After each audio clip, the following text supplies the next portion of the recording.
And what's good with y'all, man? It's your boy Tick, aka Game Fanatic, the Michael Jordan of gaming, and you heard it correctly, the Michael Jordan of gaming.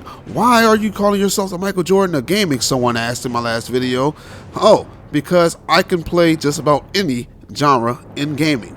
Gaming is what I am good at. Michael Jordan was good at basketball. I am good at gaming. I call myself the Michael Jordan of gaming. Why do anyone call themselves anything on YouTube? Just because they want to, because they think it sounds clever. And I thought it sounded clever about 13 years ago. 3 years ago, and I still think it sounds clever today. Actually, it was 4 years ago. I can't count.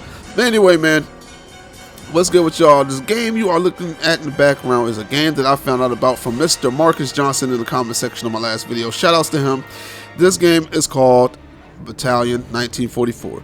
So let me give you a little backstory on this game. So there are some developers, as you see right there, who used to play FPS games back in what I would call, or what a lot of people would call, the golden era of FPS games.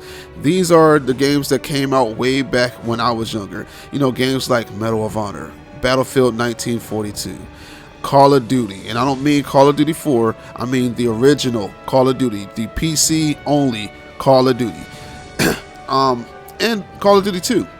Pretty much it is mainly more focused to look similar to Call of Duty 2 and play similar to Call of Duty 2.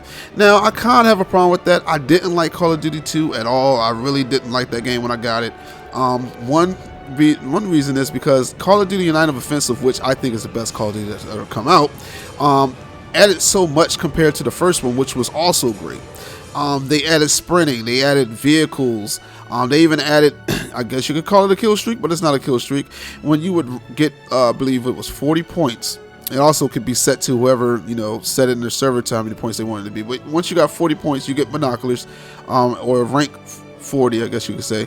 You could call in airstrikes every, I want to say 2-3 minutes, and that was pretty cool. And Call of Duty 2 stripped all that away. You could no longer sprint. There were no vehicles in the game. It was very slow and sluggish. Another thing that I didn't like about it was the guns were kind of dumbed down. And this was one of the first Call of Duties to hit both the console and PC and be the same exact Call of Duty game. So they kind of dumbed down the weapons a little bit, made them a little easier to use. Because I found it out when I first hopped on the game, and a guy sprayed me on that trench map, where it's just nothing but trenches. He sprayed me from across the map with a Thompson and killed me, and he did it multiple times. And I was like, wait, that gun is not that accurate. How is he doing this? And then I found out because they dumbed down the gun mechanics. But all in all, that game was still more realistic than the Call of Duties you have recently, you know, since Call of Duty 4, which I can't really be mad at Activision for Call of Duty 4 because they had to be innovative, and they did. And they found a formula that many other FPS games had to follow in order to compete, which is Battlefield, Medal of Honor, what's that game, Homefront, and even Rainbow recently had to copy off of Call of Duty. So yeah, I can't really be mad at them for that, but they also casualized the FPS genre. I mean, it's too easy. Every game has a perk system. Every game has kill streaks, just about. The guns are very easy to use. It's very pick up and play. So these guys, these developers, probably played, you know, Call of Duty. I even probably played against these guys all the time back when I was younger. I probably played against their clan and everything.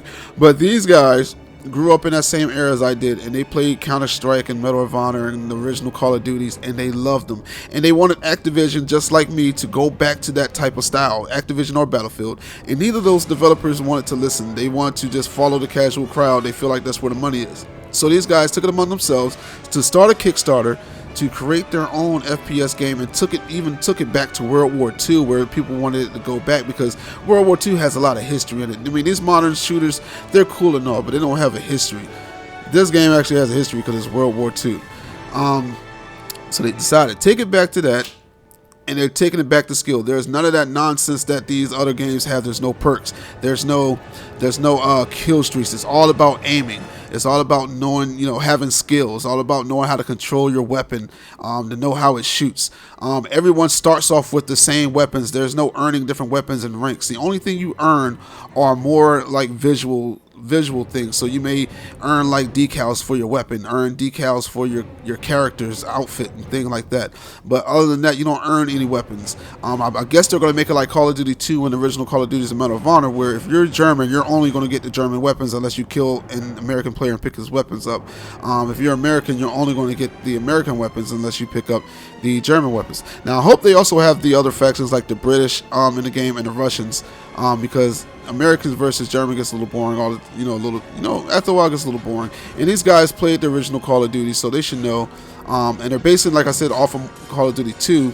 And Call of Duty 2, as we all know, you can play as other factions. So I'm hoping that they're going to add that down the line, because the only thing they've been showing us is Americans versus the Germans. So I would love to be, playing as a Russian and using the Mosin rifle, which was like one of my favorite rifles. The Kar 98K was my favorite though on the original Call of Duties, but the Mosin rifle was definitely a second best. It was probably the best rifle in the game, but I just preferred that iron sight on that Kar 98K on United Offensive in the original Call of Duties. So yeah, man, I'm hyped about this. I wish I would have found out about this game a long time ago, because I would have constantly promoted this game. Now they did run a Kickstarter, like I said. They have reached their goal, but if you still want to support them, because that money could go on to more development or it could go to additional things, feel free to go to their Kickstarter and pledge. Now I'm a little weird on Kickstarters because I've seen other companies just bail on people after they pay money, so I'm a little weird about it. But if you're not, I will put the Kickstarter in the description below, and you can feel free to go there and pledge whatever amount of money you want to towards this game. Now I know that Battlefield is going to be coming out with a World War II game as well this year, but I feel like it's going to still be on that formula of Call of Duty 4 or the Battlefield 3 and Battlefield 4, which is still very casual. Like I said, this game is going back to how I enjoy playing the games, where it was a lot scarier because you knew that you could die quickly. There was no head glitching, anything like that, because if you poked your head out and they shot your head, you were dead. And I'm hoping they have it like that. They didn't confirm this. I didn't see it in the video really, but I hope that if you get shot in the head, you die. That's something I'm hoping for. Oops. But anyway, I'm definitely looking forward to this game. So please let me know in the comment section below if you think this is something you're looking for. And don't worry about what I said. Oops. There was a reason. Let me know if this is a game that you're going to be looking forward to. I'm looking forward to. They're definitely going to, get me to buy it if it comes out and it's playing really good. Hopefully they put a beta out for it or something though, so we can try it. I don't want to just go out there and just throw my money at something that's not going to be that great. But put the beta out only for a few days. Don't make it so people get bored of your game, because if people play the game too much and they get bored of it, they will not buy it. So hopefully they don't put it out for too long. Just like put it out for a weekend or something like that. But anyway, this is your boy Tick, aka Game Fanatic, and I'm going to be gone for a while. I'm going to my grandmother's funeral. She passed away about 2 days ago in the morning, so I'm heading down to North Carolina for that, and I won't be back till Monday. And you don't have to feel sympathetic for me. My grandmother told me 2 years ago, she told her whole family that she was ready to go, and this was after we told her our father passed away. She was like, yeah, she's ready to go, she's next, because she was in some pain and stuff. She was sick back then, so she was ready to be at peace, and she said she wanted to be with God. So I'm not upset about her passing away. This is what she wanted, and I'm just glad that she's now at peace and not, in pain anymore. So, I will be gone, like I said, till Monday. But anyway, it's your boy Tick, and I'm gone. Bye.